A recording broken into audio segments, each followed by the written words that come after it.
Eu nunca vi uma família tão crente no poder da oração quanto a minha família. As luzes, elas são muito sedutoras. Papai fala comigo, né, que os elogios são muito mais perigosos do que as vaias. Então nós temos que tomar muito mais cuidado com os elogios das pessoas. Pra você ter noção, eu comecei a perceber...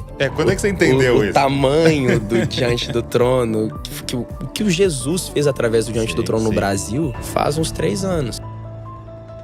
Gente, hoje a fofoca é das boas e vem diretamente do meio gospel, mas daquele jeitinho que só a gente sabe contar aqui no Eles e muito mais. Então, antes de tudo, já faz o seguinte, se inscreve no canal agora, deixa seu like, ativa o sininho e comenta, porque nós estamos rumo a 1000 inscritos e é com a sua ajuda que vamos chegar lá. Aqui, a fofoca chega quentinha, com todos os detalhes, sem enrolação e sem aquele papo engessado. E, olha, o assunto de hoje é sobre ninguém menos que Ana Paula Valadão e o filho dela, Isaac Valadão Bessa. Mas antes de entrar no babado, vamos recapitular rapidinho quem é essa mulher que já marcou a música cristã no Brasil. Ana Paula é fundadora e vocalista do grupo Diante do Trono, responsável por algumas das músicas mais conhecidas do gospel brasileiro, como Preciso de Ti, Águas Purificadoras e Esperança. Desde o final dos anos 90, ela tem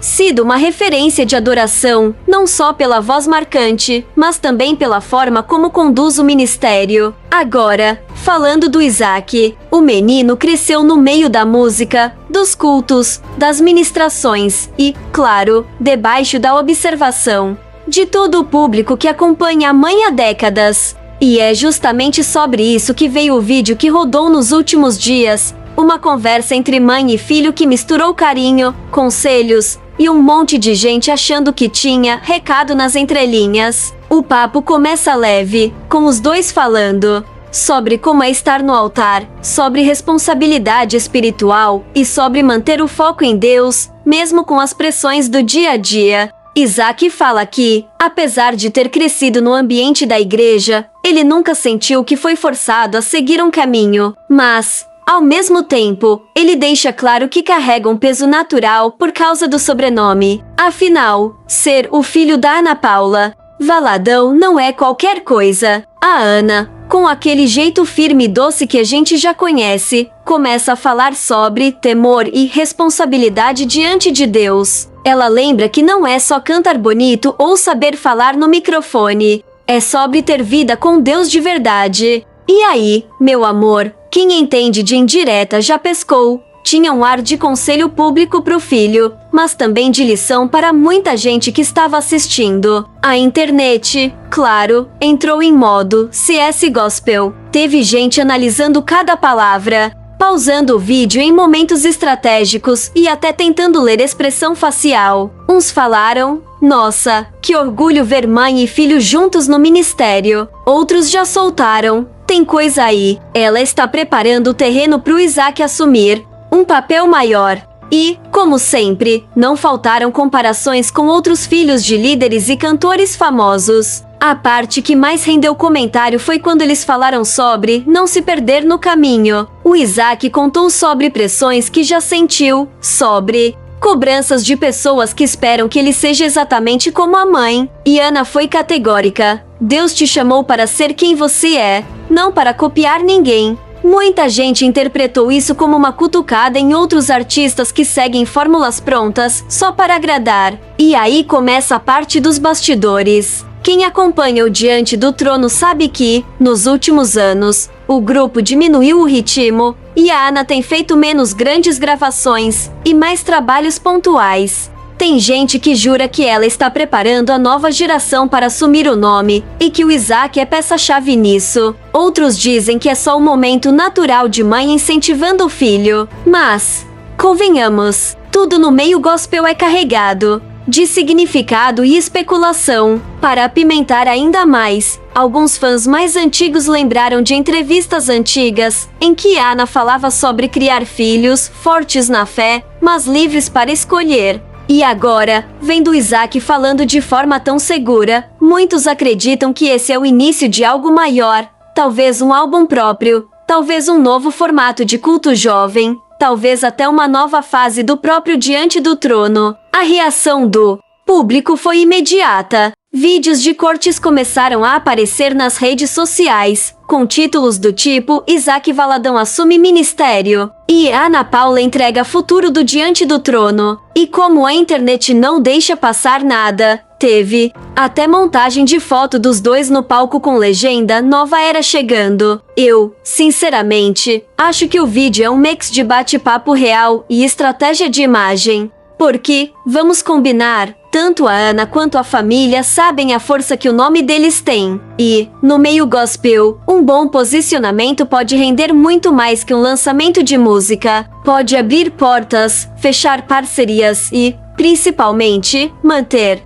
a relevância. Agora, o que fica no ar é: será que esse foi só um vídeo casual ou o primeiro passo de um plano maior? Será que o Isaac vai mesmo seguir os passos da mãe, ou vai abrir um caminho diferente dentro do ministério? Será que ele vai gravar sozinho, ou vai ser apresentado oficialmente num grande evento? Essas perguntas estão circulando nos grupos, nas páginas e até nos bastidores de igrejas pelo Brasil. E é aqui que eu deixo a bola com vocês. Quero saber nos comentários, vocês acham que a Ana está passando o bastão pro Isaac? Ou isso foi só um momento espontâneo de mãe e filho que a gente está transformando em fofoca? Não esquece, curte, comenta, compartilha e se inscreve, porque aqui no Eles e Muito Mais a gente está acompanhando de perto cada passo dessa história. E se tiver novidade, você vai saber primeiro. Ela nunca, nos planos que ela tinha pra ela, tinha porque a gente ia morar nos Estados Unidos.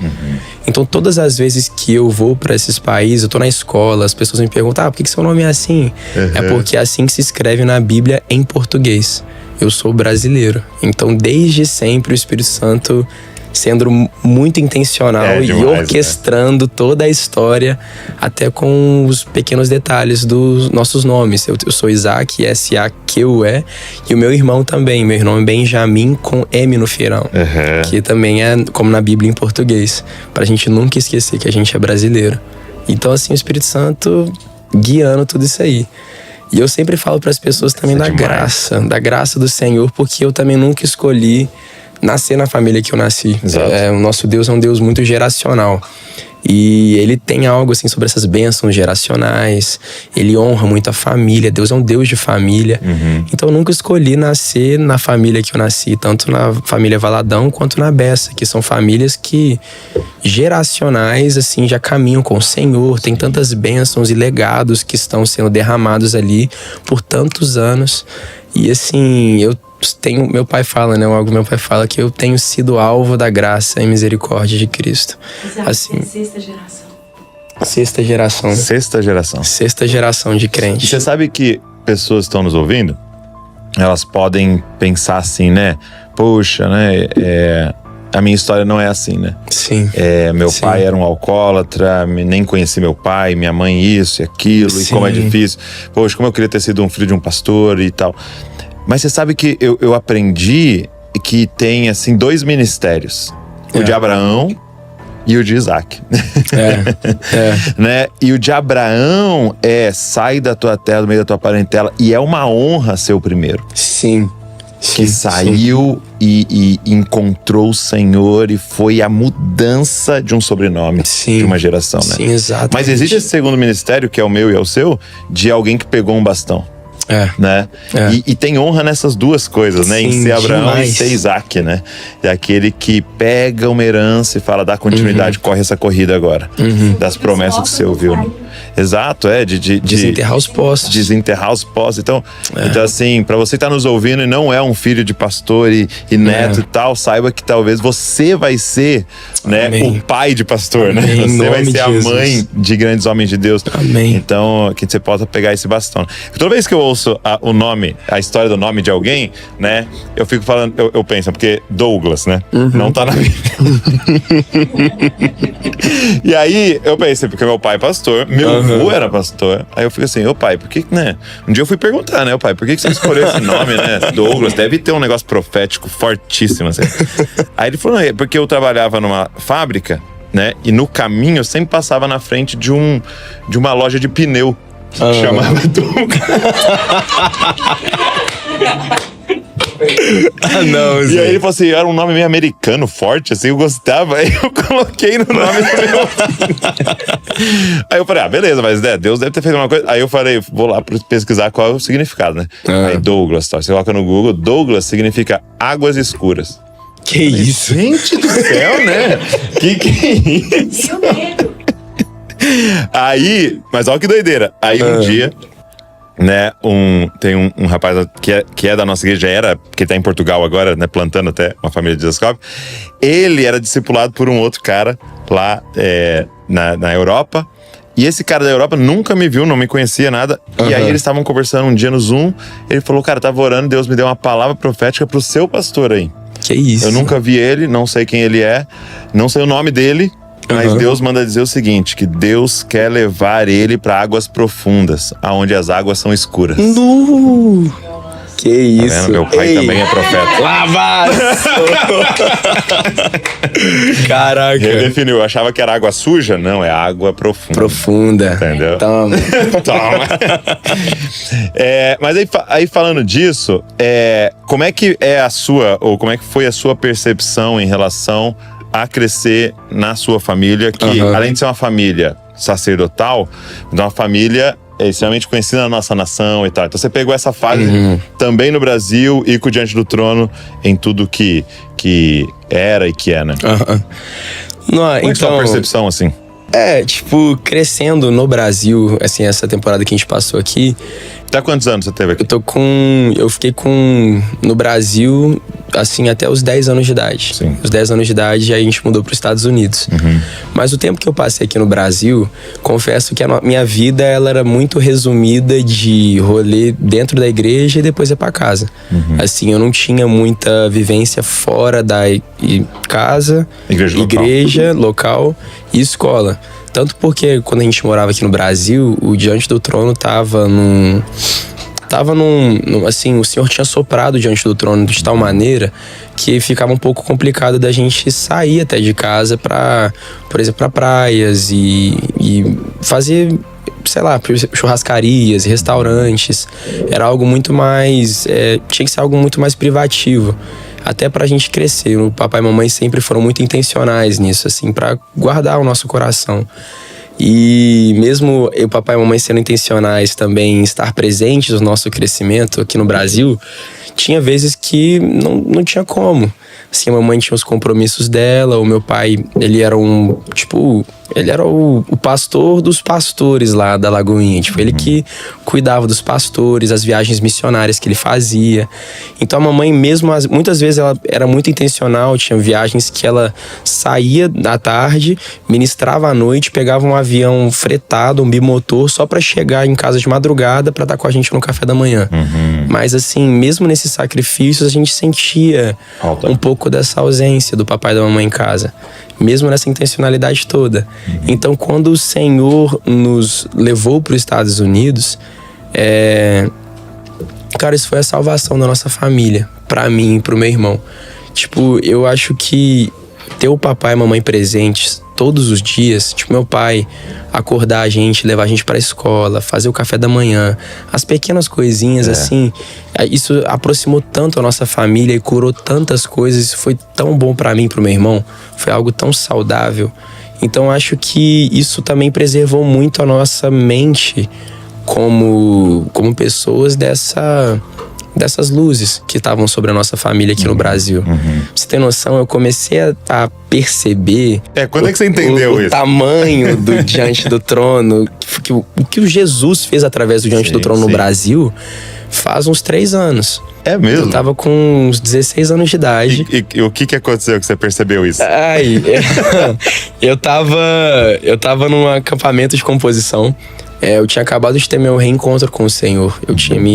A vez que eu me reapaixonei pelo Senhor, quando eu voltei para os caminhos de Jesus, depois de ter passado um tempo fora, eu falei com minha mãe, assim, eu passei um tempo só servindo na igreja, só que eu tinha uma convicção clara do Senhor, desse chamado pra música, de servir o Senhor através da música. Eu sempre fui muito inclinado musicalmente, E sempre escrevia muito música, sempre... Quando você diz sempre, rasgava. Desde quando? Desde pequeno, tipo... Desde criança? Desde os 3 anos de idade, tocando bateria e batucando e indo pra diretoria, porque os professores falam assim, Isaac, você tem que parar de ficar batucando, o que você tá fazendo? Aí me encrencava na escola. Aí, não, desde pequeno, e fazia música pra menina, e era sempre muito apaixonado, e desabafando também os coração, tipo, esse negócio de criança, adolescente. Então era uma forma só de se expressar, compor. Pra mim, às vezes, era muito mais fácil me expressar através de melodias do que em conversas, em harmonias e palavras, em frases, em versos e coros, do que em conversas, assim, normais. Eu achava muito mais profundo em poesias, eu amava poesia na escola, escrevia demais. Aí acabava que isso aí era a minha ferramenta de desabafo. Aí quando eu tive meu encontro com Jesus, aí eu comecei a usar essa ferramenta não só para uma maneira de desabafar, mas também uma maneira de exaltar o Senhor e adorar o Senhor. Também colocar, como os salmos, né, aquelas orações cantadas. Minhas orações começaram a virar melodias e harmonias e canetadas ali. Então, tipo, quando eu tive essa convicção, esse chamado, e foi muito claro aquilo que eu queria fazer, eu expressei isso pra minha mãe. Falei, mãe, eu acho que o Jesus tá me chamando pro ministério. Aí minha mãe, ela, nossa, não tô acreditando, meu Deus do céu, é sério? Porque algo que papai e mamãe também fizeram, que foi muito bom, eles nunca forçaram nada sobre a gente dentro de casa. Eu vejo muitas famílias que eu conheço que os pais, eles tentam viver os próprios sonhos através da vida dos filhos. Os sonhos que eles não conseguiram viver, eles tentam botar isso nos filhos para eles conseguirem se realizar através da vida dos filhos. E o papai e a mamãe não fizeram isso. Eles foram muito sábios no nosso crescimento desde criança, em falar assim, Isaac, Benjamin, vocês vão ser bem-sucedidos no que vocês fizerem, independente do que vocês fizerem, o Senhor guiando, vocês fazendo ali o que estando debaixo da vontade do Senhor, obedecendo, vocês vão ser bem-sucedidos, porque vocês têm o favor do Senhor sobre a vida de vocês. Aí, cara, eu fiz tudo, a minha adolescência, minha infância foi maravilhosa. Tipo, eu fiz de tudo. Era todos os esportes que você pode imaginar. Assim, era futebol, temporada de futebol, natação, e malhava pra caraca, e saía com os meus amigos, e era praia, e era rolê. E, tipo, na escola eu tinha meus colegas, mas... assim, meus amigos de verdade eram tudo da igreja. Então, tipo, a gente saía e era muito rolê junto. E futebol americano joguei também, era legal demais. Mas, assim, foi muito bom mesmo. Só que aí eu tive essa convicção com os meus 16 anos de idade, já tava no high school. Eu falei com minha mãe, ela falou, beleza, Isaac, não tô acreditando, tipo, nunca imaginei, assim, nem nos meus maiores sonhos. Aí ela falou, tá, ela falou com meu pai, vou começar a ser intencional em levar o Isaac nas viagens ministeriais. E uma dessas viagens foi para um acampamento de composição que a ONI, ela tinha organizado lá em Nashville, com vários compositores e músicos e ministros do Brasil e do mundo inteiro.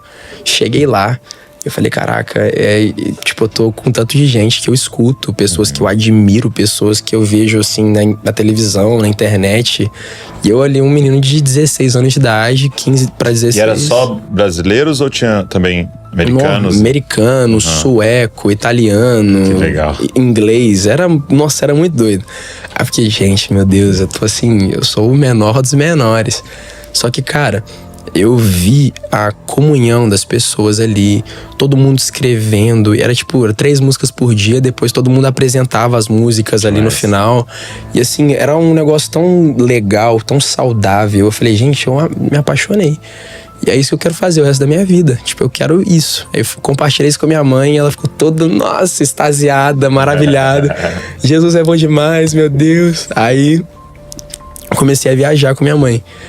E assim, depois nessas viagens ministeriais que eu tava acompanhando ela, indo mesmo pra aprender. Ela, assim, não tem professora melhor, né? Você pode dizer. Deus me mimou muito com, assim, a professora nessa área. Então, viajando, ministrando, aí eu comecei a ver como que Jesus usou o Diante do Trono para impactar não só uma geração, mas uma nação. Tipo, todos os lugares que a gente ia, eu via as pessoas, o jeito que elas tratavam minha mãe, o jeito que elas falavam da minha mãe, do Diante do Trono, o que o Diante do Trono fez na vida delas, os testemunhos, a quantidade de pessoas, assim, que gritavam as músicas, assim, músicas que eu escutava dentro de casa, cantávamos na igreja. Claro que a gente sempre vinha pro Brasil, mas era muito mais pra ver os avós e tudo isso. Eu nunca ia muito pra ministrar. Eu tava lá, às vezes eu ia participava e tudo, mas ministrando, eu vendo lá de cima aquele tanto de pessoas, eu fico, caraca, o DT realmente, foi um instrumento de Deus. E eu percebi isso faz uns 3 anos e meio. Caraca, e assim, eu sabia que era um instrumento, mas o tamanho... Sim, mas você teve noção, né? Tem uns martelinhos, mas o DT foi uma marreta, assim, que... Nossa, estraçalhou o Brasil. Eu fiquei de cara.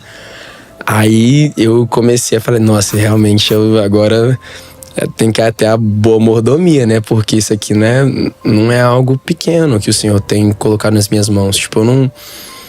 Esse legado não é algo que eu pedi pra Deus, mas algo que Deus confiou pra mim, mesmo eu não sabia, mano. Eu não escolhi nascer na família que eu nasci, não escolhi ter o que eu tenho, mas o Senhor ter colocado isso nas minhas mãos, eu me sinto tão honrado, assim, uma pessoa como eu me conhecendo, minhas falhas, minhas dificuldades, os meus desafios, aquilo que eu enfrento todos os dias. Eu me conhecendo, eu sei que eu não mereço nada disso, sabe? Eu sei que eu não fiz nada pra merecer isso e não tem como eu merecer algo desse tamanho. Então eu poder servir o Senhor através da música, ter o nome que eu tenho e colher esses frutos que eu nunca plantei, é algo que me enche muito de temor, mas muito temor. Porque, cara, é muito grande, velho. Assim, o corpo de Cristo não é algo pra se brincar, mano. Não é uma brincadeira, sabe? Então, principalmente algo como o Diante do Trono, como a vida das pessoas, como as músicas que nós cantamos, é algo tão sério. E eu vendo o zelo dos meus pais, que a mamãe acabou de falar, falou muito do meu pai. Mas, nossa, eu amo falar do meu pai. Eu amo falar do meu pai porque ele vive uma vida de zelo pelo Senhor que me constrange. Me constrange. Ele é minha referência de homem aqui na Terra. Então eu vendo a boa mordomia da presença do Senhor, da intimidade, eu vendo como a minha mãe carrega tudo isso. Pra galera que tá aqui, assim, que você puder falar. Sim. O que é esse zelo na prática? O que você vê? O que você vê? Então, assim, ele é um Jesus ambulante, é um Jesus copy aqui. É um Jesus copy? Ele é um copy de Jesus aqui. Pra você ter noção, ele acorda todos os dias. E assim, eu vejo a constância dele, por exemplo, no devocional. E as horas que ele passa na presença do Senhor. Eu vejo na maneira que ele conversa com as pessoas. Ele não só conversa com uma pessoa, mas ele literalmente é como se estivesse conversando com Jesus. A mansidão nas palavras dele, o amor nas palavras dele. Quando ele começa a falar de Jesus, os olhos dele, eles ficam mareados. Ele começa a lacrimejar, quase chora.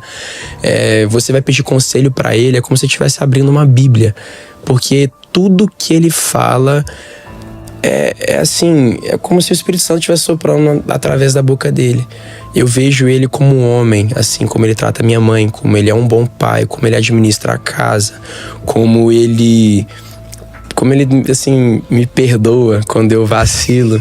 A misericórdia do pai pra mim, eu consigo literalmente ver o amor de pai, amor do pai revelado através da vida do meu pai. Então, ele é, pra mim, a minha maior referência de homem na terra.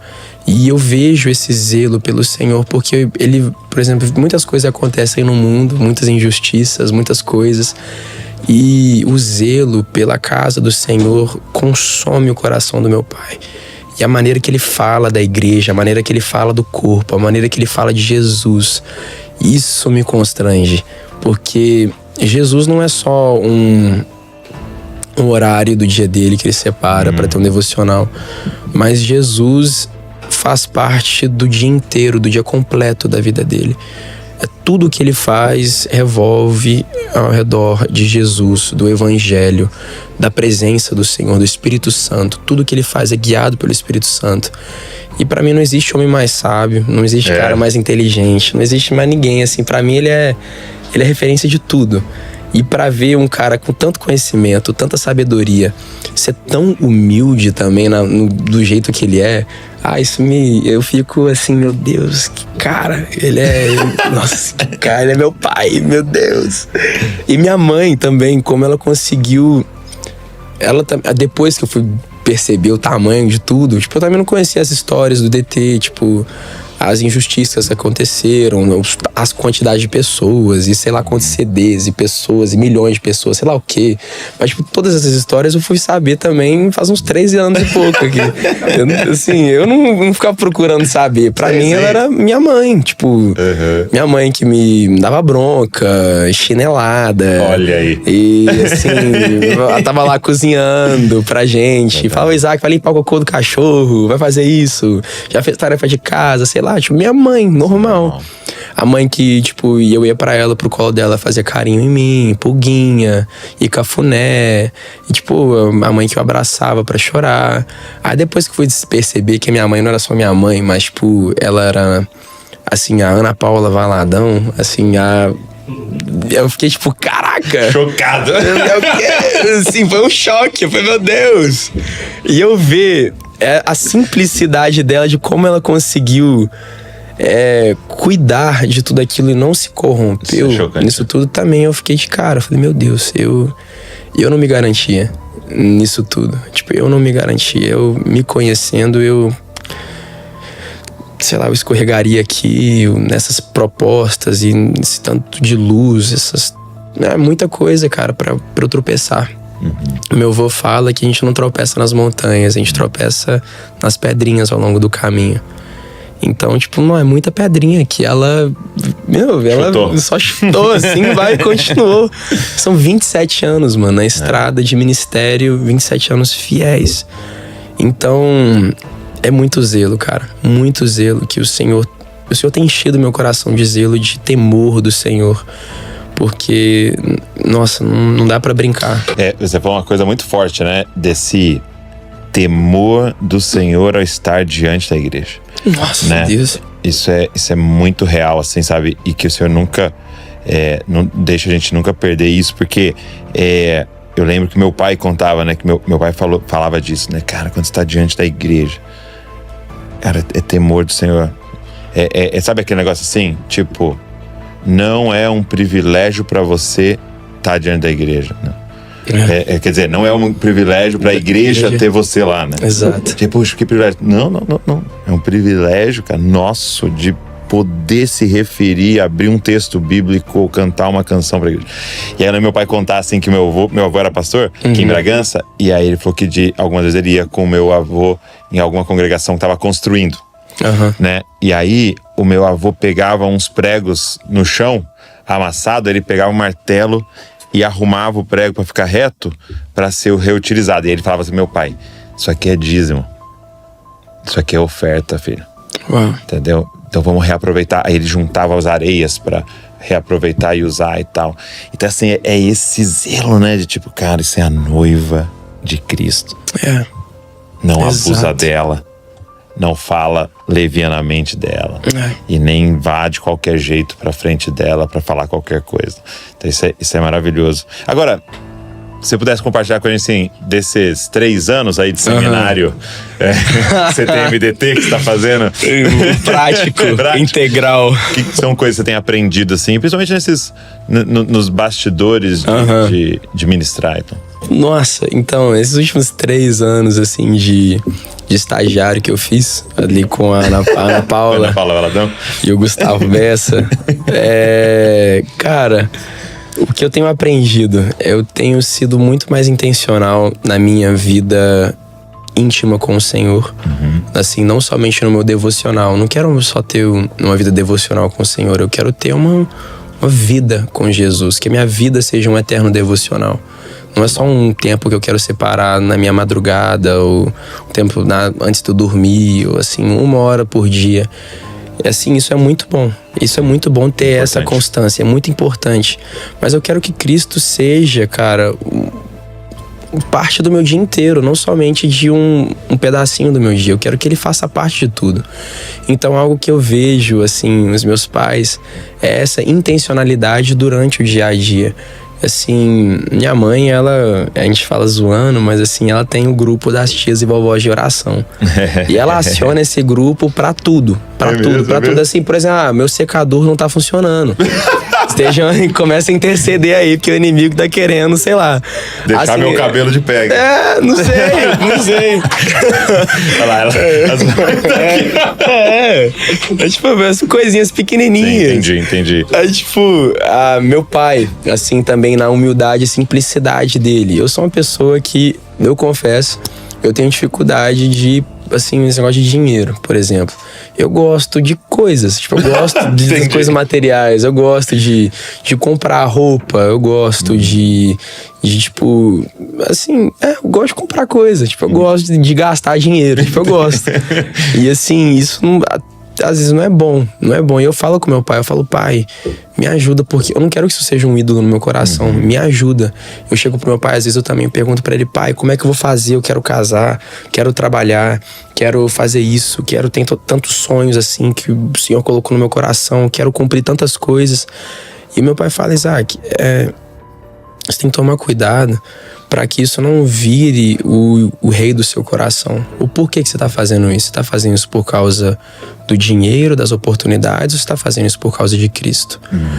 Pelo simples... Você está adorando ao Senhor porque você quer levantar as pessoas ali para cantar uma música, uma melodia, ou você está fazendo isso pelo simples fato de que Ele é Cristo? Tipo, você está adorando porque você quer uma melodia, um hit, uma gravação cabulosa, ou você está fazendo isso só porque Ele é Cristo? Isso já é suficiente. Ele é digno. Tipo, isso é suficiente de você largar tudo e adorar que nem um maluco ali na hora. Você tem que entregar tudo só porque Ele é digno. Então, eu tenho muitas conversas assim com meu pai pra ele me realinhar. Ele, assim, ele é a minha pessoa que eu vou, quando eu tô tendo um conflito no meu coração, uma dúvida, eu vou lá, ele me bota ali, me volta pra realidade, minhas preocupações de adolescente, de jovem. Assim, pai, como é que eu vou fazer? Eu quero casar, eu quero trabalhar. Ele fala, Isaac, seja fiel naquilo que o Senhor colocou nas suas mãos. Não se preocupe, o Senhor vai cuidar de tudo isso. Claro que a Bíblia nos ensina que o trabalhador é digno do seu salário. Você tem que trabalhar, você tem que ser fiel no seu trabalho. Mas isso não pode ser tudo da sua vida. Você não pode fazer isso por conta do dinheiro, por causa do dinheiro. Mas você faz isso para o Senhor.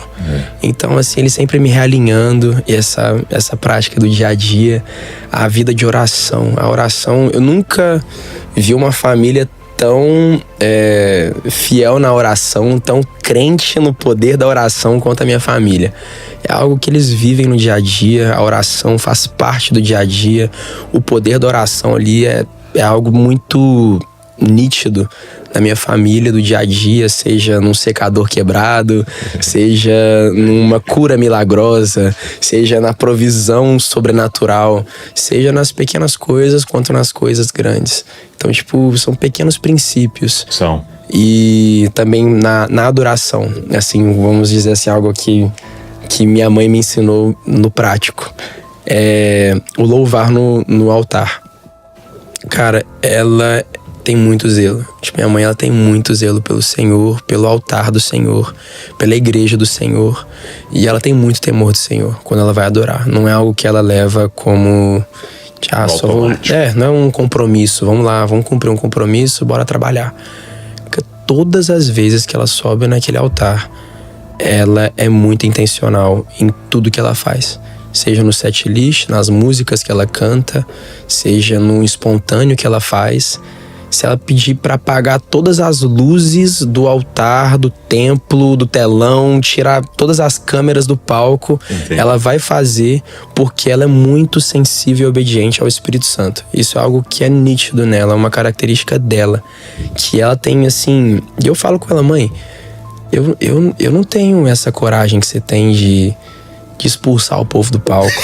Tipo, Eu não tenho essa coragem que você tem de, tipo, parar tudo e começar a profetizar. A profetizar e falar umas coisas assim, tipo, coisas duras, assim, confrontando o corpo de Cristo. Eu falei, mãe, como é que eu vou fazer? Tipo, como que eu vou fazer um negócio desse que você faz? Eu não consigo. Ela falou assim, não, Isaac, quando você se entrega completamente ao Senhor, você entrega todo o seu coração a Ele. Ela fala assim também, Isaac, ela falou assim, eu também não conseguiria, tipo, eu não consigo, Ana, não consigo.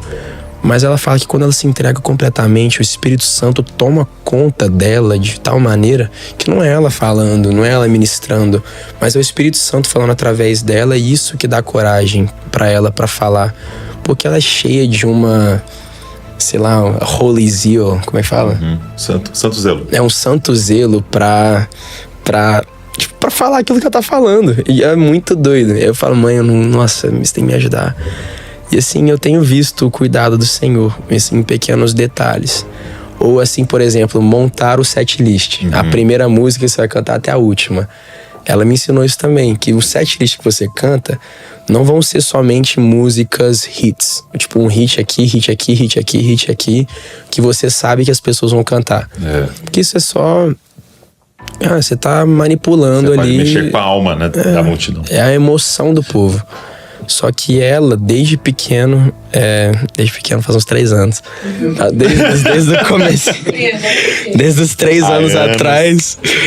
Dos 3 anos atrás, ela sempre me ensinou. Eu perguntei, mãe, como é que você monta um setlist? De maneira prática, como é que você faz? Fez, um setlist que você monta, ela tem que ser uma jornada que você monta, uma história que você está contando. Tem que ter um começo, um meio e um fim. A mensagem que você vai ministrar através das músicas que você canta, elas têm que contar uma história. Então, desde a primeira música, você tem que ter um ponto e você tem que falar, olha, eu quero começar aqui, mas eu quero levar as pessoas a tal lugar. Porque como líder de louvor, é nossa responsabilidade liderar as pessoas e levar elas àquele lugar, aquele santo dos santos, aquele lugar. Eu vejo muitos ministros de louvor hoje em dia, eles já querem começar o louvor já naquele momento do clímax, onde o Santo dos Santos já... Não passou no pátio? Não passou... Nada. Tipo, já tá... Vamos começar, já toma Santo dos Santos, com a expectativa que a congregação vai já tá... Entendi. Assim, movendo naquele mover sobrenatural. Tem lugares que o ambiente já tá propício para que isso aconteça. E o líder de louvor tem que estar sensível ao ambiente para poder notar isso e falar, não, Espírito Santo, agora é sua vez, deixa a congregação liderar. Mas tem gente que quer fazer isso em qualquer lugar. E eles não estão liderando a congregação em louvor, eles estão sendo líderes ruins. Eles não estão liderando bem a congregação. A nossa responsabilidade como líder de louvor, ao que ela me ensinou, é a gente conseguir sentir o ambiente, estar conectados ali com o Espírito Santo, ser sensíveis ao ambiente, o que ele está acontecendo naquele lugar, para você poder liderar a adoração, para que as pessoas possam chegar naquele lugar do Santo dos Santos. E a meta, cara, assim, a meta é que todos os louvores, todos os momentos de adoração, as pessoas cheguem naquele lugar.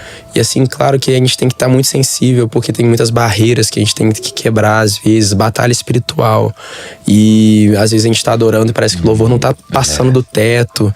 E a gente fica frustrado com tudo aquilo. Nossa, tinha vezes que eu chegava pra minha mãe e falava, mãe, eu montei aqui o setlist, eu montei um setlist, eu orei antes de montar. Falei, Deus, o que o Senhor quer fazer nesse lugar, nessa congregação? O que o Senhor quer ministrar pra essas pessoas hoje à noite? Eu orei, montei o setlist, o Espírito Santo me guiou, botei essas músicas, ministrei, o Senhor era o centro, meus olhos estavam focados no Senhor, fiz tudo direitinho. Por que nada aconteceu? Por que eu senti que não rompeu? Foi tão difícil, tão difícil. Ela falou, filho,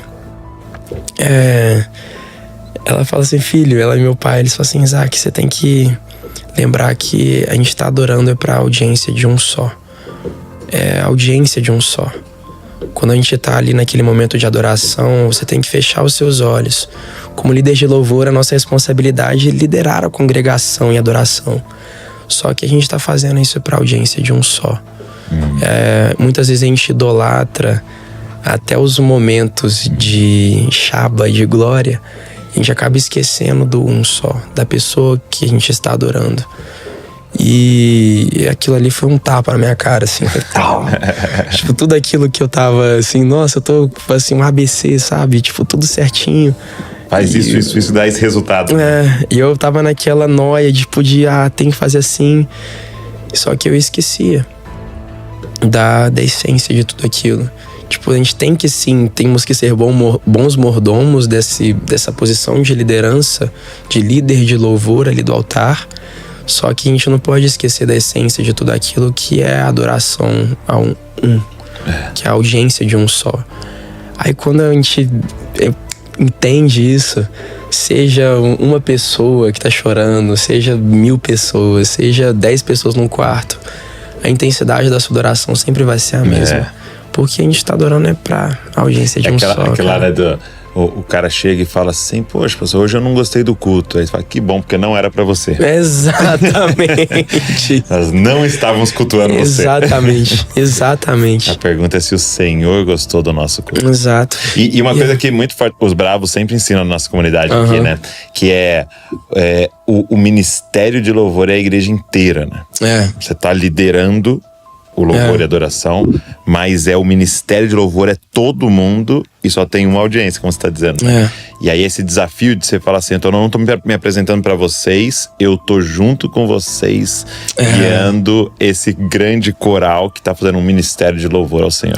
Isso é um desafio, né? Demais, tem que ser um equilíbrio muito, muito bem equilibrado. Já viu aquele livro do Bob Sorg?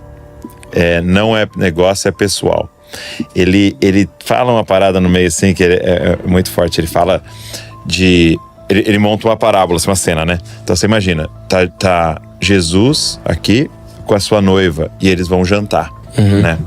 E aí Jesus pensa o seguinte, eu tô ganhando o coração dela, eu tô conquistando ela, a minha noiva. Então eu vou chamar um violinista, né?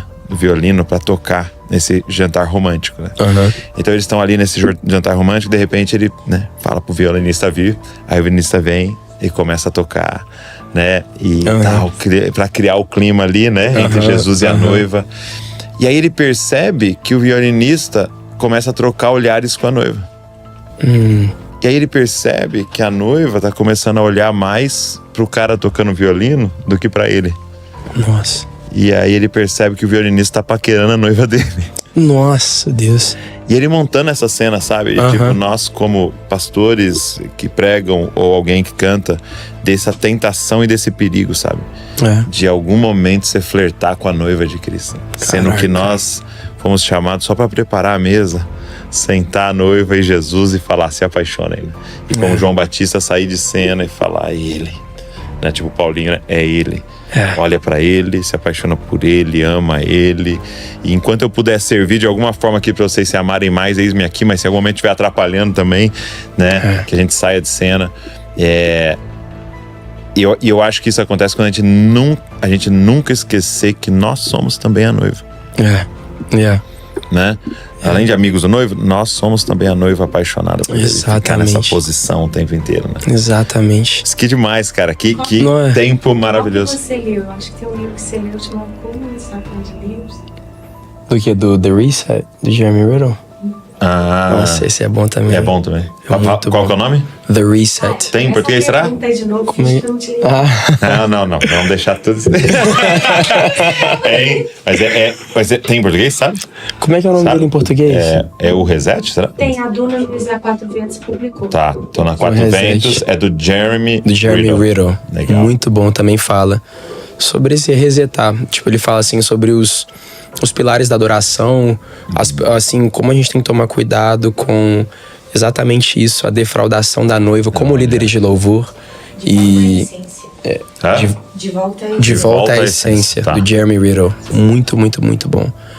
E é isso que você falou, né? Esse equilíbrio que a gente tem que ter como líderes de louvor em liderar a adoração, liderar a congregação para aquele lugar do Santo dos Santos, mas também não esquecer que nós também somos parte dessa congregação. Sim, que não é a gente que está fazendo tudo aquilo, mas a gente está fazendo aquilo para que a congregação se apaixone com o noivo. Então, tipo, é o grande equilíbrio, mano, da audiência de um só e também liderar a congregação toda para chegar no Santo dos Santos. Hoje lá na comunidade local, né, diante do trono, você participa da parte da adoração, do louvor, tal, na sua igreja local? Sim.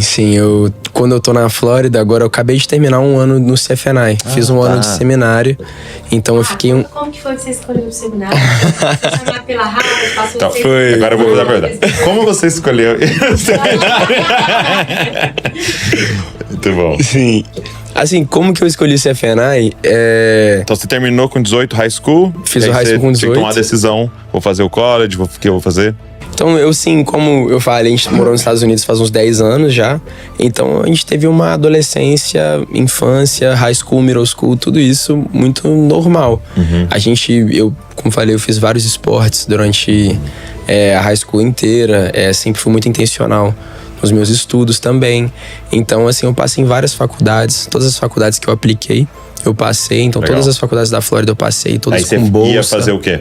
Eu ia fazer Business and Financing, finanças e negócios. Finanças e negócios. Aí eu tava ali focado, passei. Como um dos 1000 melhores alunos de high school do país. Foi chamado pela Harvard como um dos 1000 melhores alunos do país. Foi. Então uma das opções era Harvard. Uma das. Você chegou a fazer Eu cheguei a fazer um curso lá, eu passei um tempinho lá. E também fez um estágio de 2 semanas na Broadway. Fiz um estágio também, 2 semanas na Broadway. eu vou fazer podcast só com a mãe da pessoa aqui. É muito mais profundo. Ela dá uns detalhezinhos. Mas eu Justo. Eu passei nas faculdades que eu queria com bolsa, ia entrar em várias ali que eu queria. Realmente eu não sabia, eu tava buscando esse direcionamento. As melhores dos Estados Unidos. Aí tava nessa aí. Aí tava lá, aí o Senhor me chamou pro ministério. E depois dessa convicção que eu tive do ministério, eu falei, Deus, eu gostaria, né, de fazer uma faculdade, mas eu tenho essa convicção queimando no meu coração. E onde que o Senhor quer que eu vá? Me dá um direcionamento. E aí abriu essa porta, essa oportunidade do CFNI, que foi o mesmo seminário que a minha mãe fez em 96. Em 96. Aí eu falei, vamos pro CFNI. Aí fui pro CFNI, fiz um ano lá. Foi maravilhoso, foi um tempo assim de muito crescimento e também de amadurecimento. Eu morei sozinho, eu e 6 amigos assim num dormitório, foi legal demais. E eu vindo pro Brasil sempre, quase todos os meses eu tava aqui no Brasil pra continuar ministrando com minha mãe e tendo esse tempo de estágio e aprendendo com ela como que ela faz na estrada, como que ela consegue cuidar da família, do chamado, do ministério. Então, amadurecendo em todas essas áreas. Fiz um ano lá agora. E agora, depois desse tempo de esticar ministerial, faz uns 4, 5 meses que eu me formei em maio agora desse ano. Já está de volta. Não, eu nem voltei pra Flórida, mano. Eu formei e já voltei a viajar. E agora eu tô viajando faz uns 5 meses, que nem nômade, morando de mala. Eu tô com a mesma mala aqui. Fui pra Flórida acho umas 2 vezes por período de 12 horas pra lavar a roupa e botar as roupas na mala de novo. Então, isso é algo que eu orei. Assim, eu pedi pra Deus essa correria. Eu pedi isso pra Deus. Eu falei, Deus, eu quero poder servir o Senhor com tudo que eu sou, com todo o meu tempo, com toda a intensidade. Então, eu orei pedindo isso pra Deus e agora eu não vou ficar reclamando que eu tenho muita coisa, dá muita coisa que eu tenho que lidar, sabe? Que eu tô agora lá em Dallas, sou apaixonado na Upper Room. Você chegou? Nossa, Deus. Cara, eu ia pra Upper Room todo dia. Imagina. Todo dia, de 5 horas... Não, eu acordava 5h30 da manhã, ia pra Upper Room abrir às 6, que eles têm a casa de oração. O primeiro turno é 6, né? Aí eu começava lá às 6 horas da manhã, pegava um café e ficava lá lendo a minha Bíblia enquanto eles estavam lá na casa de oração, os louvores espontâneos. O que tá acontecendo lá. Aí ficava lá, nossa, era maravilhoso. Aí depois voltava pra aula e, era bom demais, bom demais. Cara, mineiro é muito legal, né? Isaac, conta das suas experiências missionárias. Acho que é uma ótima conversa. Qual delas? Voltavam das férias de verão e... Ah, não, essa era doideira. Porque, A gente estudava no ensino médio normal. A gente fez uma escola normal, escola assim, pública que tem. lá. A gente fez a pública um pouco. Aí eu desandei ali com o Senhor. Entendi. Aí eu tive meu reencontro com o Senhor e então, a gente foi até fazer essa pergunta antes de você falar das viagens. Como é que foi esse reencontro? Caraca, foi intenso. Como vocês sabem, eu cresci em um berço cristão, um lar cristão. E eu, assim, cresci com o Espírito Santo sendo algo muito real dentro de casa, com Jesus sendo algo muito real dentro de casa. E eu ali, vou ali ficar com Jesus, eu amo Jesus, amo a igreja, amo o corpo. Só que eu nunca, nem tive a oportunidade de experimentar nada fora. Quando a gente foi para os Estados Unidos, a gente foi abençoado com o anonimato. E ali ninguém sabia que a gente era. Eu fui pra escola e acho que estudei em 13 escolas diferentes minha vida inteira. Assim, nessas mudanças de cidade e tudo. Quantas? 13. 13, entendi. 13. 13, muitas. Muitas. Aí eu tive que acabar aprendendo a formar amizades profundas muito rápido. Então eu acabava, todas as escolas que eu ia, eu acabava, mudando coisas de mim pra poder se adaptar ao ambiente que eu tava. Então minha identidade era muito fraca. Eu não sabia quem eu era muito facilmente moldado pelo ambiente onde eu tava. Então uma dessas escolas, eu acabei me moldando a uma pessoa que eu comecei a trocar princípios que eu tinha dentro de casa e tava vivendo uma vida dupla, uma vida dentro de casa e uma vida fora de casa. Então eu comecei a trocar certos princípios que eu tinha dentro de casa, como eu comecei a fumar, eu sempre fui muito apaixonado. Então também esse negócio com as meninas também era algo que eu tinha muita dificuldade. Então era algo que não estava agradando o Senhor. E era algo que era um poço que eu estava carvando. Sim. Cada vez mais e mais fundo, de vivendo essa vida dupla, mentindo pros meus pais. E assim, era algo... foi uma fase bem difícil, bem complicada. Só que aí, pela graça e misericórdia de Deus, isso não durou muito tempo. Foram alguns anos aí nessa... Oi? Uns meses na Westlake. Não, foram alguns anos. Foram uns 2 anos. Meu Deus, fala tudo, filho! Vai que eu tô contando pra sua mãe. Foram uns 2 anos. Uns 2 anos nisso aí. E aí o que o Senhor revelou, assim, tudo que tava acontecendo, as mentiras, tudo. Que a luz do Espírito Santo brilhou na minha vida, brilhou tudo que eu tava fazendo e revelou todos os meus pais. Tudo. E, cara, foi um dos dias mais difíceis da minha vida. O dia que fui confrontado pelos meus pais e eu falei pra eles que realmente é verdade, tudo aquilo que eles estavam falando. E aí eles falam, a confiança deles tinha sido quebrada e foi muito ruim. E depois daquele dia, com meu coração assim, despedaçado, tudo que eu... tava eu fui confrontado, né? Foi pela luz, pela verdade. Foi muito, muito difícil. Eu fui pro meu quarto, me ajoelhei na minha cama e eu ali chorando, eu adolescente. Isso tinha uns 14 para 15 anos de idade. E eu tava ali chorando aos pés do Senhor. E o Espírito Santo começou a me lembrar de todos os pecados que eu tinha cometido. E eu comecei intencionalmente, a pedir perdão pro Senhor. E eu chorando, e eu falava, Senhor, eu não consigo mais. Eu não consigo mais viver essa vida dupla, não consigo mais mentir, não consigo mais fingir que eu sou alguém que eu não sou. Que, Senhor, venha habitar dentro de mim mais uma vez. E aí eu tive uma visão naquele momento de uma cachoeira me limpando enquanto eu estava prostrado na minha cama. E uma cachoeira me lavava, assim, enquanto eu estava prostrado e chorava. E naquele momento eu comecei a sentir esse peso dessa culpa saindo de mim. E ali eu chorando, isso de madrugada já, eu senti de levantar e descer. O nosso quarto era no 2º andar. Eu desci pro 1º andar e eu vi o meu pai prostrado na sala de casa também, chorando aos pés do Senhor. Naquele momento eu fui e abracei o meu pai, a gente chorou juntos e pela graça e misericórdia do Senhor, a pandemia foi algo que foi essencial para mim. Porque logo depois desse encontro com o Senhor, desse momento de confronto, a pandemia chegou. Fechou tudo. E eu fui tirado daquele ambiente tóxico que estava me influenciando pro mal.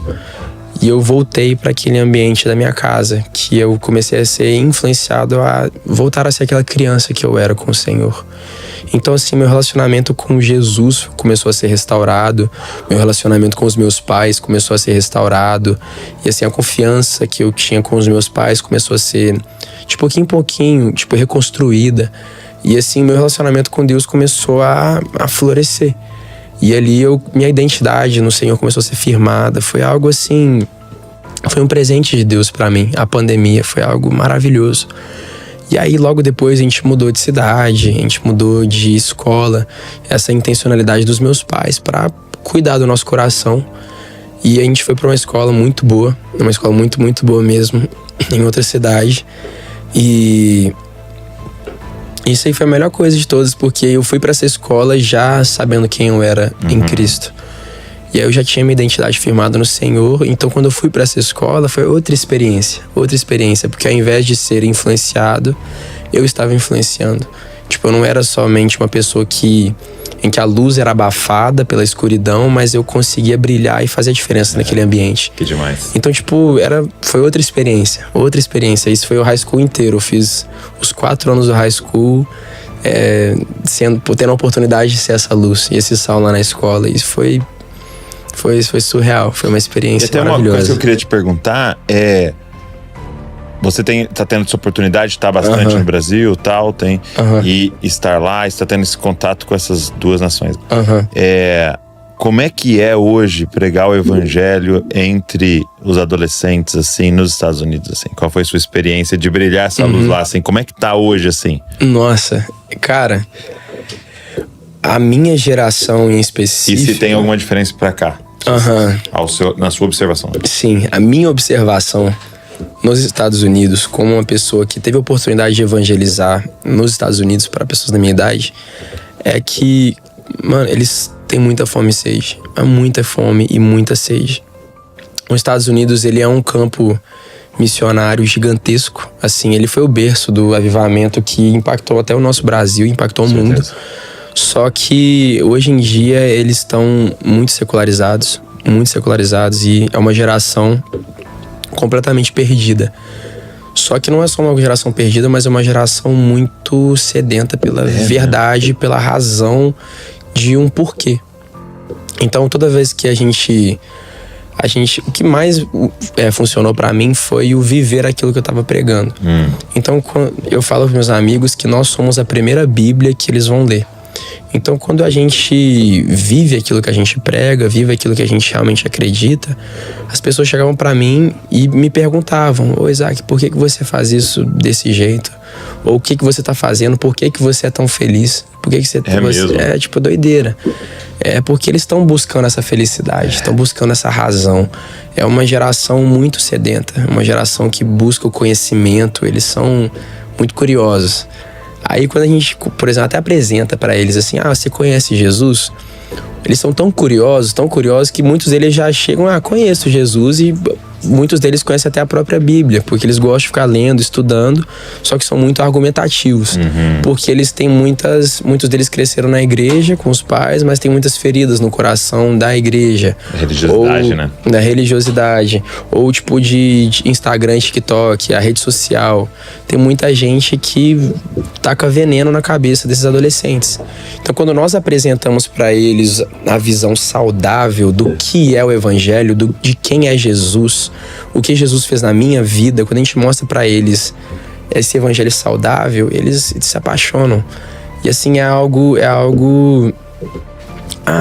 muito lindo de ver. Muito lindo de ver você ver um adolescente que tinha tanta resistência com Jesus, com a igreja, com a religiosidade, com tudo isso. Uma pessoa mudar de visão. Falei: caraca, eu nunca parei pra pensar assim. Como que eu faço pra aceitar o seu Jesus? Como que eu faço pra acreditar naquilo que você acredita, pra poder ter essa alegria que você carrega? Como que eu faço pra receber o Espírito Santo no meu coração? Tem uma experiência que eu tive agora. Eu tava num cruzeiro com um amigo meu e uma família amiga nossa. E, nossa, eu nunca tinha ido num cruzeiro na minha vida. Tipo, esse foi um dos primeiros cruzeiros que já fui. E eu, nossa, tava muito animado. Falei, nossa, vai ser legal demais um cruzeiro. Tipo, vou poder, sei lá, coisa de cruzeiro. Eu vou poder ficar no cruzeiro. Ficar no cruzeiro. Pra onde? E a gente nunca foi pra lá. A gente falou, você que tem que pagar. Ela falou. Onde que é? Cara, foi na Europa, mano. Era na Europa? Era na Europa, lá no Mediterrâneo.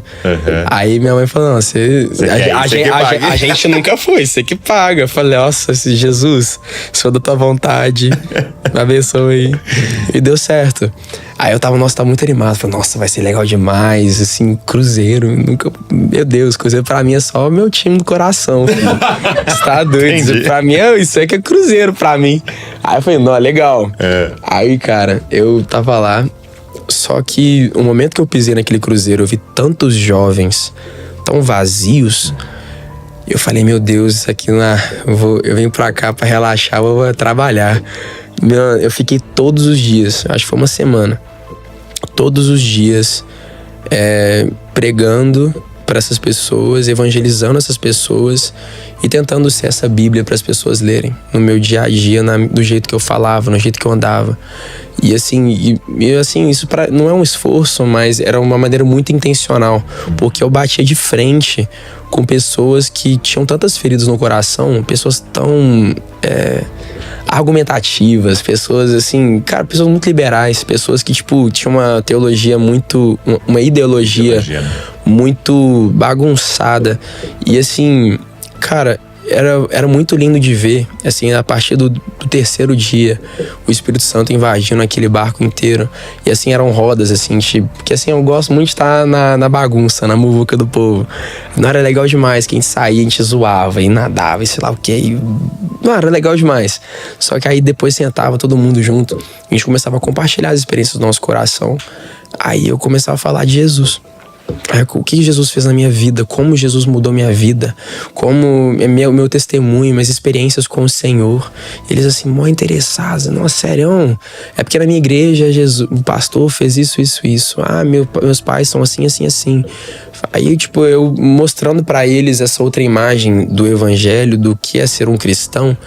E, cara, no fim das contas, quase aquele grupo todo de uns 60 jovens, adolescentes, quase todos entregaram a vida para Jesus. E aquilo lá mudando aquele ambiente, e todos eles sempre fazendo muitas perguntas: como que eu posso ter esse Jesus? Como que eu posso ter esse Espírito Santo que você fala? E muitos deles eram, tipo, da Espanha. Então, tipo, mano, eu evangelizando em espanhol. Aí, nossa, eu ali, o Espírito Santo me dá o dom aqui de línguas, assim, pra poder... Eu não quero falar nenhuma heresia aqui agora em espanhol sem eu saber. Tipo, não sei. Aí, tipo, é muito lindo de ver a sede e a fome e o interesse que a minha geração, os jovens, têm pela palavra, pela razão de um porquê, tipo, a razão do mais, sabe? É muito lindo, muito, muito lindo. Que demais. Foi bem pesado, porque um desses dias era o penúltimo dia do cruzeiro e nós estávamos reunidos ali no último andar lá do cruzeiro, conversando. E assim, era o último dia, bora virar a noite, né? Bora virar, passar o tempo juntos. E a gente estava conversando, a gente estava sentado ali no grupão, aquele tanto de jovem lá em cima. A gente estava conversando. E eu estava sentado com um menino, o nome dele era Will. Eu estava conversando com o Will e ele chegou pra mim, ele falou: Isaac, algo que você falou pra mim no primeiro dia marcou meu coração. Porque eu chegava nos meninos, os jovens tudo bebendo lá, estavam lá. Aí eu chegava lá no bar, agarrava os meninos assim e falei: mano, cara, você gosta de ficar chapado, né, velho? Ele falou: nossa, ele falou: nossa, eu gosto, mano. E você? Nossa, eu amo ficar chapado, cara. Nossa, eu amo ficar chapado. Você conhece você conhece um negócio que chama Espírito Santo? Aí, nossa, eu não conheço, velho. Que é isso? Falei: cara, nossa, você vai se amarrar, velho. É muito doido. Você conhece um cara chamado Jesus, mano? Aí, Jesus? O que é Jesus? Aí eu falava com ele de Jesus, falava o que Jesus fez na minha vida, como ele mudou minha vida, e agora eu não consigo viver sem o Espírito Santo, sem Jesus na minha vida. E eu ficava agarrando os caras lá e ficava chamando e montava uma roda de homens ali sentados falando de Jesus, da chapação do Espírito Santo e tudo. Era maravilhoso.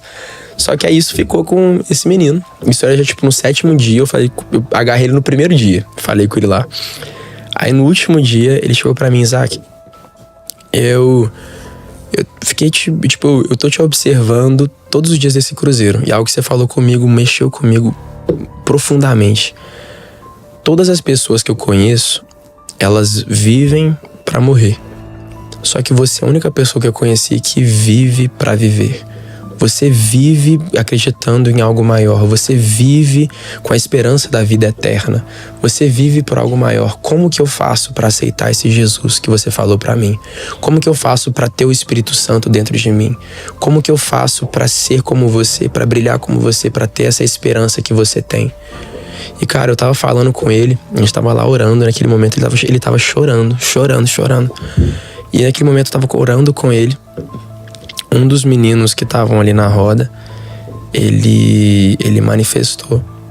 E ele levantou e pulou do cruzeiro. E cometeu suicídio. E, mano, aquilo ali foi um choque pra todo mundo. Pra todo mundo. Tipo, ali do nada, ele saiu, isso de madrugada. Ele manifestou, levantou e pulou do cruzeiro. Aí eu fiquei de cara, falei, meu Deus do céu, o que tá acontecendo? E todo mundo ali entrou em choque, entrou em crise. E todo mundo começou a orar. Aí o povo lá que não era crente, aí todo mundo chegou pra gente, Isaac e o meu amigo Matheus. Como é que a gente faz? A gente precisa de Jesus, nossa, a gente precisa de Jesus, a gente precisa de Jesus, a gente precisa de Jesus. E eu ali em choque, ali naquele momento, eu nunca vi um negócio desse na minha vida. Meu Deus, Espírito Santo, me ajuda. E a gente precisa de Jesus. Naquele momento todo mundo sentou ali pra orar. E pela graça e misericórdia do Senhor, todos eles ali aceitaram a Jesus. E todos eles ali estavam naquele momento muito abalados. Mas todos eles encontraram aquilo que pode nos satisfazer, que é Jesus. Então foi doideira, foi uma experiência sobrenatural. E isso mostrou pra mim essa fome e sede que os jovens têm. É verdade. Pela verdade, pela palavra do Senhor, pelo sentido de viver que só é Jesus, que só Ele consegue nos satisfazer. Só Ele consegue nos fazer nos sentir completos. Só Ele consegue trazer pra gente esse sentido da vida, do porquê que a gente tá fazendo o que a gente tá fazendo. Então, depois que eu me apaixonei por Jesus, depois que eu tive esse encontro com Jesus, depois que Ele virou tudo pra mim, eu não tenho como imaginar a vida sem Ele, sabe? Não tem como. Cara, que demais. E que demais, assim, eu fico assim muito feliz de ver o Senhor acelerando as coisas na sua vida. Por quê? Porque você tem uma oportunidade agora, uma janela de oportunidade de Deus agora, de falar exatamente na língua deles e com a cara deles, né? Então eu até falo assim pra galera, tipo, existe um campo missionário que é muito doido, chamado escola. Que, cara, é só uma janela. Eu não posso ir lá. Eu tenho 37 anos, eu não posso ir lá. E mesmo você entrando lá como um professor, você não tem o mesmo acesso que você tá lá como um aluno, né? Então precisa se levantar missionários de 15, 16, 17 anos, entendeu? Que vão entrar lá entendendo, cara, isso aqui é um campo missionário, eu tenho essa janela de 2, 3 anos pra pregar o evangelho aqui dentro, né? E você hoje, cara, eu percebo Deus te dando esse acesso ao coração dessa galera, que o Senhor acelere as coisas no sentido de cada vez mais rápido te dar mais acesso a essa galera, com a música, com o evangelismo, com a palavra, com tudo que Ele tiver, para que você realmente entre nesses lugares em que eu não consigo, que sua mãe não consegue, que vários outros não podem entrar. Porque tem um outro nível de acesso quando é alguém da sua própria idade, né? Eu percebo assim, quando um pai tá falando é um jeito, quando o irmão mais velho tá falando é outro jeito, mas quando alguém da mesma, olhando no olho, fala, cara, eu passo a mesma coisa que você. E o Senhor me alcançou e fez isso em mim, é muito poderoso, né? Isso é muito forte, cara. Demais. Nossa, que demais. E como é que tem sido assim pra você? essa questão do compor, né? Nossa. Como é que é o seu processo, assim? Como é que tem sido? Pra mim, a composição, como eu falei mais cedo, tipo, sempre fez parte da minha vida. Seja pra um desabafo emocional, seja pra assim, dar uma cantada, assim, ou tipo, serenata de igreja. Entendi. Desde pequeno, eu sempre tive muita facilidade com o compor, escrever melodias e rimar palavras e juntar frases em certas estruturas. Só que quando o Senhor começou a usar essa ferramenta para exaltar o nome dele, quando eu quis fazer adoração pro Senhor, comecei a compor músicas intencionalmente para Jesus. Cara, eu lembro até hoje da primeira música que eu escrevi para Jesus. E da mesma maneira que o Senhor tem usado esse dom com a minha mãe, eu tava tomando um banho. Aí ela tem essa unção aí do chuveiro. Aí eu falei, meu Deus, não é possível. Eu tava lá no chuveiro, lá só cantando. Aí do nada veio ali o verso completo. Aí eu comecei a cantar o verso todo ali. Eu falei, gente, ficou legal. Aí eu cantei de novo. Não, deixa eu ver se eu lembro isso aqui. Eu cantei de novo. Aí deu tudo certo. Aí eu, meu pai do céu, como é que eu vou fazer isso aqui? Aí eu tava pensando, porque a música que Jesus tava me dando ali no momento não era uma música minha pra ele, era uma música da perspectiva de Jesus pra igreja. Aí tava lá, meu amor, livremente entreguei, meu perdão eu te dei, nada pode gastar meu coração. Foi o mais rejeitado, já provei no Calvário, que pra sempre estarei com você. Aí tipo, deu tudo isso aí de uma vez. Aí meu Deus do céu, eu tenho que gravar isso aqui. Aí eu saí do chuveiro já todo molhado, aí só enrolei na toalha, assim, fui pro piano, botei os acordes lá, molhado ainda, assim, de toalha. Não, peguei o celular, liguei ali o negócio pra gravar, gravei, e eu falei, meu Deus, eu nem vou voltar pro banho agora, tipo, já tô todo molhado aqui, eu só botei ali um short, uma cueca, falei, não, eu vou terminar a estreia agora, porque aqui Deus tá aqui, vambora. Isso aqui era já de madrugada, já. Aí eu tava lá, aí eu comecei a escrever, e não tava destravando. Falei, meu Deus, eu preciso de ajuda. Quem que tá aqui em casa? Minha mãe. Minha mãe sabe escrever música? Pouquinho só. Aí vamos lá, só um pouquinho que ela sabe. Quem sabe, talvez. Fala bem que você acordou ela. Aí, nada, ela tava acordada. Ela tava indo dormir. Eu falei, mãe. Ô mãe, imagina acordando, mãe. Não põe uma... Eu já estava de casal pra dormir. Aí cheguei pra ela assim, eu falei, mãe, acho que Jesus tá me dando uma música. Ela, é sério? Você pode me ajudar? Aí ela abriu aquele sorrisão, é claro. Aí ela foi lá pro quarto e, mano, a gente ficou sentado aquela madrugada inteira. E aí a gente tava escrevendo, compondo e fluindo muito. Aí naquele dia ela me reensinou um princípio que eu vou levar pro resto da vida, da importância de cantar a palavra.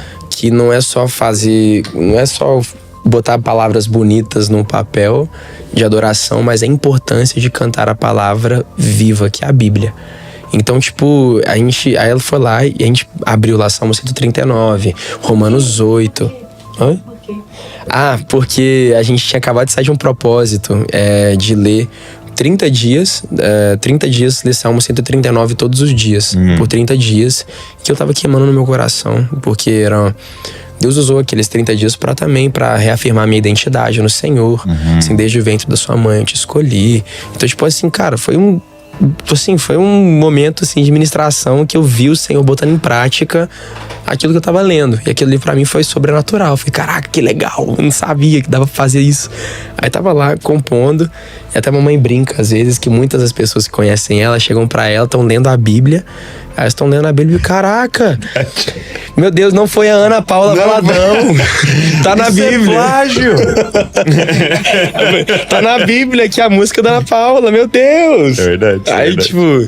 Aí, cara, botamos lá, a gente começou a cantar a Bíblia, botar ali, terminar a música, e naquela mesma noite terminamos a música, ficou maravilhosa. Falei, Isaac, você anima a gravar essa música? na gravação da mamãe, a gente bota um pianinho lá pra você canta, grava ela. E foi com os meus 15 para 16 anos de idade, um ano que o Senhor me chamou, que eu gravei essa minha primeira música. E depois disso, cara, tudo facilitou. Tipo, tudo ficou mais fácil. Não só depois dessa gravação, mas depois de ficar escrevendo e compondo, seja no chuveiro, que é uma inspiração, ou depois de uma pregação. Muitas vezes, depois de pregações que mexem comigo, Deus me dá palavras, assim, versos, tipo, frases que eu gosto muito e que ficam muito boas, que eu gravo no meu celular. E eu boto ali e depois vou pra casa, escuto e, tipo, termino de escrever a música toda. Ou ali, melodias, tipo, do nada. A gente pode estar aqui sentado agora, vem um negócio aqui na minha cabeça. Aí eu fico com esse negócio assim, Senhor, não deixa eu esquecer isso, não deixa eu esquecer. Aí a gente sai daqui, eu já boto aqui no celular e gravo. Porque é muito importante, mano. Porque a inspiração é um negócio que vai, que vem. Mas a gente tem que treinar pra gente usar isso quando for preciso. Não ser um negócio muito instável, sabe? Sim. Tem que ser um negócio que a gente tem que... Também é um músculo, né? Exatamente. A ser treinado, né? Exatamente. E ela é... Isaac, conta pra uma máquina. Antes de você realmente ter a sua decisão pelo ministério, você já tocava piano, que a gente foi no restaurante, eu pedi pra você me dar no Dia das Mães. Ai, meu Deus. De lá e falou que se...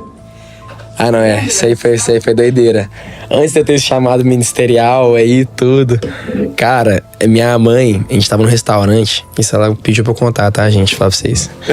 Aí ela pediu pra eu contar pra vocês essa experiência.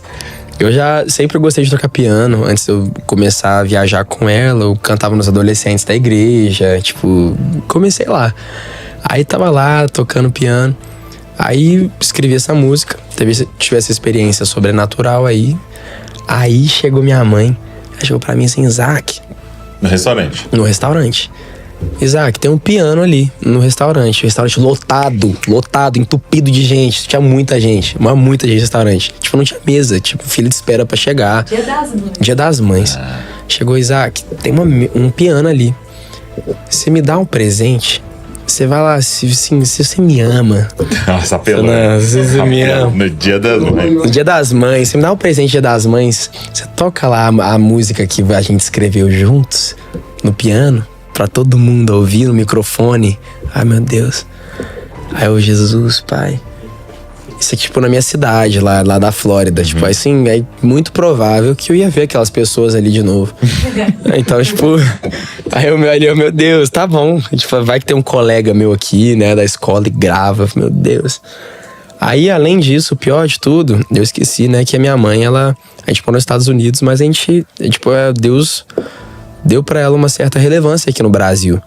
E ela ia filmar, ia postar. Ela ia postar. Aí eu, meu Deus. É lógico. Aí o meu pai, me ajuda, pai. Aí ela me filmou lá, eu falei, mãe, oi pessoal, tudo bem? Estou sendo forçado aqui agora a tocar uma música de Dia das Mães pra minha mãe. Mamãe, te amo. E tudo. Aí ela foi pro cara, tinha um cara tocando música ao vivo. Ela foi pro cara. Sai daí.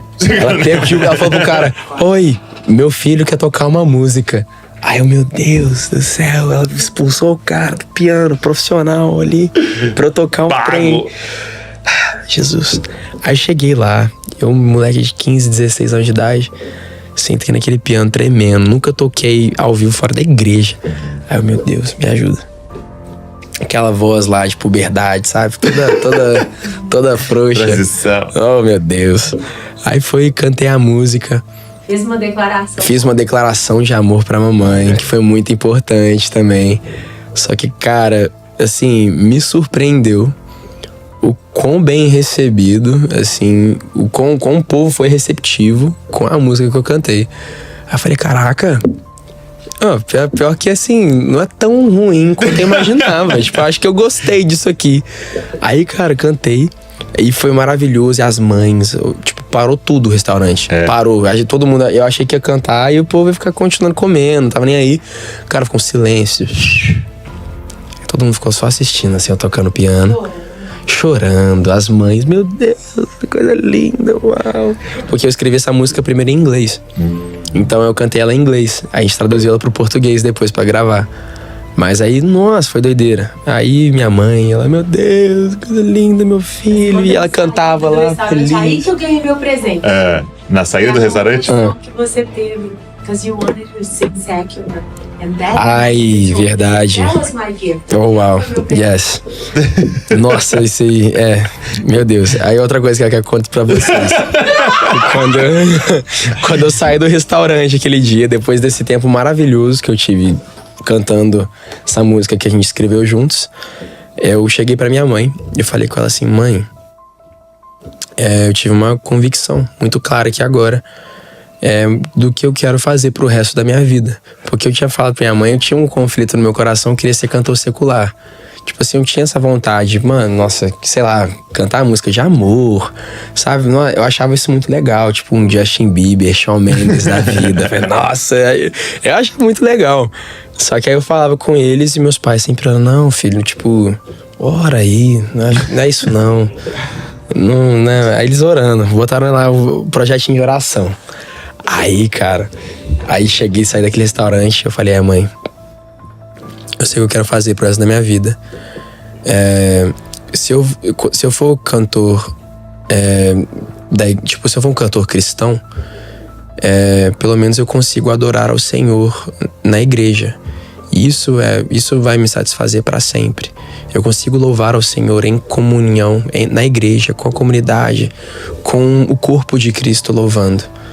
Mas se eu for um cantor secular e nada der certo, eu vou acabar cantando assim num restaurante e ninguém vai saber nada de mim e, tipo, todo esse legado vai morrer aí. Todo esse dom, esse talento vai morrer aí.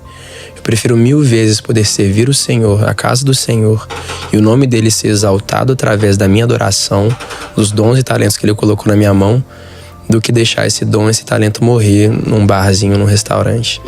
Aí a minha mãe: meu Deus, esse é o meu presente. Aleluia. Aleluia, meu Deus, uau. E aí naquele momento que eu tive essa convicção, aí a gente foi pra esse acampamento de composição, aí você descobriu o DT. Aí descobriu o Gente do Trono, que eu não conheci. O que você tem, assim, pensado pro futuro, assim? Nossa, então... O que você tem visto, assim? Cara, no futuro, eu tô de mudança pra São Paulo. Que legal. Em setembro agora, mês que vem. Agosto eu vou vir pro Brasil pra ministrar no Fornalha. E nesse ano mesmo eu tô de mudança pro Brasil. Que legal. E isso foi durante o seminário, eu pedi uma direção pro Senhor. Eu falei: Jesus, o que o Senhor quer da minha vida? Eu quero que o Senhor deixe bem claro os próximos passos que o Senhor quer que eu tome pro meu ministério, pra minha vida. E eu fiz uma oração de Gedeão mesmo. Eu falei: Deus, que seja inegável aquilo que o Senhor quer que eu faça. Eu não quero ter nenhuma dúvida daquilo que o Senhor quer que eu faça. Aí eu falei: Jesus, tá bom. Tá aí a oração feita. Poucos dias depois, eu recebo uma ligação do Theo Hayashi. E ele falou comigo sobre algumas portas que o Senhor abriu, umas oportunidades. O pessoal da Dunamis me chamou para participar do Fornalha, umas viagens missionárias, umas viagens também para Israel, e além disso muitas outras portas abrindo aqui no Brasil para mim, e coisas que eu não tava fazendo nada, tipo, eu não tava fazendo nada, eu só tava ali no meu cantinho no CFNAI orando. E do nada isso tudo aparecendo: Brasil, Brasil, Brasil, Brasil, Brasil, Brasil. Eu falei: Deus, se isso for realmente da tua vontade, o Senhor tem que mover o coração dos meus pais. Porque assim, o meu pai pra mim é o cara. Então, tipo assim, o Senhor tem que mover o coração do meu pai e o da minha mãe. Aí do nada, chega o meu pai e ele fala comigo isso numa ligação. Ele fala: o que você acha de mudar pro Brasil por uma temporada? Aí eu: sozinho? Sozinho. Sério? Sério. Meu Deus, nossa, eu acho legal demais. Mas onde que eu ia morar? Eu falei: não, a gente conversa sobre isso depois. Mas, tipo, acho que seria muito bom pra você, nesse tempo que você tá do seu ministério. Vai ser muito mais estratégico você morar no Brasil, tipo, até pra você poder viajar pra certas igrejas. Porque eu tava vindo pro Brasil 2 vezes por mês, morando lá fora. E, tipo, logisticamente falando, era mais de 40 horas de avião por mês. Isso é muito cansativo, assim. Ah, nossa, doideira. Tipo, 40 horas internacionais, mais as horas de avião que a gente passa dentro, no Brasil. Então era muita doideira e muita correria. E caro, muito caro. E aí morar no Brasil, estrategicamente falando e logisticamente, não faz muito mais sentido agora que eu tô no começo do meu ministério. Sim. Então, tipo, morar no Brasil foi algo que começou a queimar no meu coração. E o Senhor usou muitas coisas para confirmar isso para mim. Quanto, assim, as palavras dos meus pais, quanto pessoas de fora. Demais. Também falando comigo, no meio da aula do CFNI. Tipo, no meio da aula, a Heidi Baker, ela tava pregando. E no meio da aula, ela parou tudo. Ela tinha que pegar um voo. Ia perder o voo, mas ela tava pregando pra gente. Aí ela tava lá e ela parou tudo. Ela chegou pra mim, eu tava sentado. Foi na minha cadeira. Ela falou assim, levanta suas mãos, fecha os olhos. Aí ela chegou pra mim e falou assim, o Senhor tá te levando pra um lugar e Ele quer que você saiba que você tá indo no lugar certo, com as pessoas certas e na hora certa. Não tenha medo, porque as portas que estão se abrindo é o Senhor. E Ele vai continuar soprando o seu nome, Ele vai cuidar de você. E não tenha medo, porque você tá indo pro lugar onde você precisa ir. E ela foi na frente de todo mundo. Cara. Acabou. Ela não terminou a pregação. E foi embora. Desligou o microfone e foi embora. Foi, meu Deus do céu. Tá bom, Jesus. Tá bom. Mas sabe uma cidade muito boa? Bragança. Bragança é bom. É bom. Já era, filho. Vambora. Mano, obrigado. Esse tempo aqui, que top, cara. Véio. Que honra. Uma pergunta pra ele, se encaixa como quiser. Sobre as experiências dele em missões. Aquilo lá que você falou. Ele já foi muitas vezes pro campo missionário. O primeiro demônio que ele expulsou foi no sertão. Tem escola. Mas isso era quando criança? Criança, de 12 anos. Fala aí, das experiências que você teve no campo missionário, que a gente ia falar, a gente entrou em outra coisa. O Espírito Santo que guiou, filho. Amém. Cara, as experiências que eu tive no campo missionário, desde pequeno, o papai e a mamãe são bem intencionais em levar a gente em viagens missionárias. Então, tipo, a gente teve a oportunidade de conhecer muitas culturas diferentes. Seja no sertão, com a missão DT, ou até com a Jocum. Eu já fui algumas vezes. Legal. Pra África, nós fomos já 2 vezes. A gente foi pra Angola. E assim, foram as viagens mais impactantes assim, da minha vida. A gente vai, muitas vezes nós vamos até pra Europa, nós vamos pra evangelizar. E assim, cara, são viagens que o Senhor usou pra abrir os meus olhos, a minha mente pra a realidade de muitas pessoas. Até pra Israel, muitas vezes a gente encontra muitos campos refugiados. E assim, desde criancinha. E pra mim, a que mais me impactou foram as viagens para Angola, para África, que nós temos um trabalho com uma ONG lá e nós temos mais de 30 igrejas diante do trono em Angola e que nós vamos para lá. Quase todo ano nós vamos. E o que mais me impactou da Angola é a intensidade da adoração. Algo que a gente fez da última vez que a gente foi um workshop de adoração com muitos ministros de louvor, centenas de ministros de louvor da região ali de Angola, das nossas igrejas, até de igrejas de fora que queriam participar. E no dia anterior, a gente tinha tido uma conversa com um pastor de uma igreja muito grande lá da Angola, e ele falou como a África é subdesenvolvida. Como eles estão atrasados em muitas coisas e muitas coisas acontecem na Europa e depois chega na África muito atrasado, eles estão não sei quantos anos atrasados, e aquilo ficou na minha cabeça. E naquele dia depois nós tivemos o workshop e, cara, depois que terminou, minha mãe, ela terminou o ensinamento dela. Ela deu o último aleluia dela, que era o Salmo 149, que termina com aleluia. Quando ela falou aleluia, cara, a sala explodiu. E eles não... vamos anotar aqui, vamos chegar em casa, na nossa igreja, vamos botar em prática o que a gente aprendeu. Agora. Mano, ela falou aleluia, eles não perderam tempo. Eu explodiu aquela sala. Todos eles começaram a louvar de tal maneira. Sério, foi tipo uma glória que desceu. Eu e minha mãe, a gente ficou de cara no chão. Tipo, a gente deitou no chão ali, chorando. E a glória de Deus estava tão pesada naquele lugar, parecia que o céu literalmente invadiu a terra. Foi bizarro. Foi bizarro. 1h30? 1h30. Eles ficaram naquela intensidade.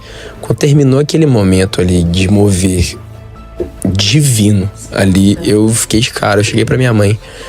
Eu falei, mãe, nós estamos muito atrasados assim, no mundo espiritual. Nós somos muito subdesenvolvidos na adoração, na vida espiritual, em tudo. Nós somos muito subdesenvolvidos.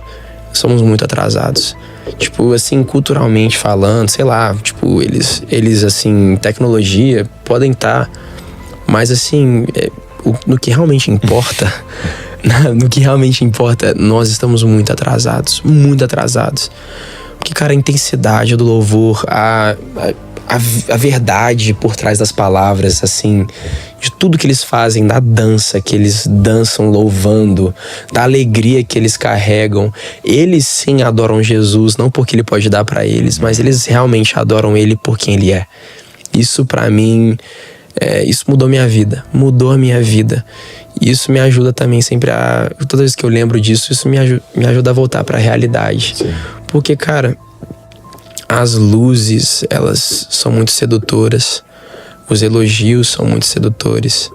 Papai fala comigo, né, que os elogios são muito mais perigosos do que as vaias. Então nós temos que tomar muito mais cuidado com os elogios das pessoas. Então sempre ter aquela pessoa te lembrando, Isaac, você não é nada. Isaac, você não é nada, você é só um instrumento. Que nós possamos ser espelhos no altar, que a gente possa refletir toda essa glória de volta para Jesus. Então essas viagens missionárias, elas abriram minha cabeça para a realidade de muita gente, da maioria do mundo. Que a gente não pode ser tão egoísta com o estilo de vida que a gente vive, com aquilo que a gente pensa, com até as coisas que a gente faz. Nós temos que realmente nos preocupar mais com a expansão do reino de Deus. Porque, cara, tem muita gente que não conhece Jesus. Muita gente não conhece Jesus. The 1040 window, né? A janela ali que tem, não sei, acho que 3 bilhões de pessoas que nunca ouviram o nome de Jesus. São tantas pessoas que precisam ouvir o nome de Jesus. E as missões, o trabalho missionário sempre foi a ênfase do ministério do Diante do Trono. Desde sempre, desde sempre. É alcançar os inalcançados. É para que todo povo, língua e nação esteja diante do trono. Cantando santo, santo, santo.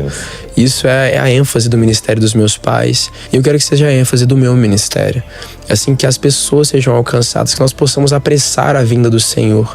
Seja com os instrumentos da adoração que, querendo ou não, os louvores, a adoração, eles chegam em lugares onde a palavra talvez nunca vai chegar. É uma ferramenta, a música é uma ferramenta que alcança penetração, né? Muitas pessoas. É uma ferramenta do Senhor. Então que o Senhor, se Ele quiser usar a minha música para alcançar as pessoas, seja através da música. Se o Senhor quiser me usar como missionário em um país, me manda para esse país. Mas assim, meu maior anseio, minha maior vontade é alcançar essas pessoas, é que o nome do Senhor Jesus seja ecoado em todo povo, língua e nação.